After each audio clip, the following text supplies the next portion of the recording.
Assalamu alaikum. My name is Sharjeel. So the assignment was to discuss the fission bombs and the hydrogen bombs. Let me first discuss the nuclear binding energy and mass deficit. So later we can relate them with the fission bombs and the hydrogen bombs. Nucleus is composed of protons and neutrons. So when we add the mass of the proton and the neutron, we get the mass of the nucleus. But when we calculate the actual mass of the nucleus, we found out that the actual mass of the nucleus is less than the predicted mass. So where does that mass go? According to the famous Einstein energy equation, we found out that that mass is converted into energy. Coming back to the fission bombs, fission means splitting something. In fission bombs, uranium 235 and plutonium are used.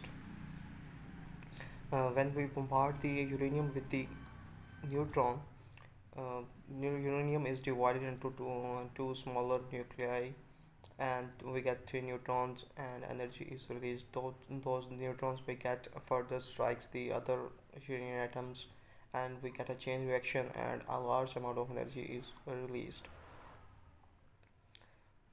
What are when we talk about the examples of the fission bombs, we can say that those bombs dropped on the Hiroshima and Nagasaki are were the fission bombs or the atomic bombs. So when the amount of when the fission bombs explodes, the temperature of the surrounding is increased drastically, that it vaporizes anything around it, even the humans and the buildings. It destroys everything around it. The bombs dropped on Hiroshima uh, destroyed everything in a 1 kilometer radius, and it still has its those and the radiation. It still has its effect till now. When we talk about the hydrogen bombs, we call them thermonuclear bombs, or we made the hydrogen bombs by fusion reactions. We combine deuterium and tritium to get the helium, neutron, and energy. However, the energy released in the hydrogen bombs is thousands of times greater than the fusion bombs.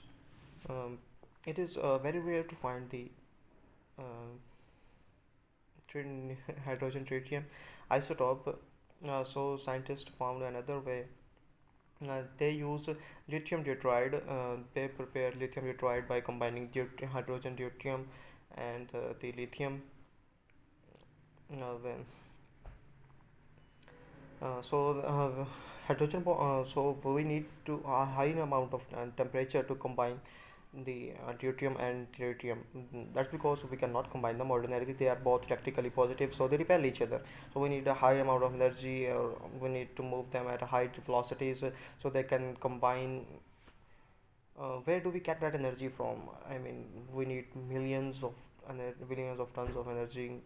When we talk about the core of the sun, there is 15 million tons of energy there. But when we talk about the combining fusion reaction, we need 100, approximately about 100 million tons of energy. So how do we get that energy? We get that as a result of fission bombs. I mean, hydrogen bomb is not just a hydrogen bomb. In hydrogen bombs, there is a chemical bomb which triggers the fission bomb, which alternately triggers the hydrogen bomb.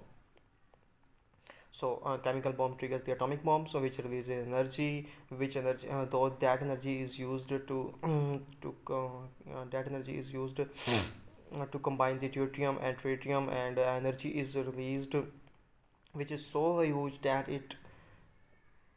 the temperature surrounding is increased so drastically, and the temperature that it kills everything and destroys everything around it.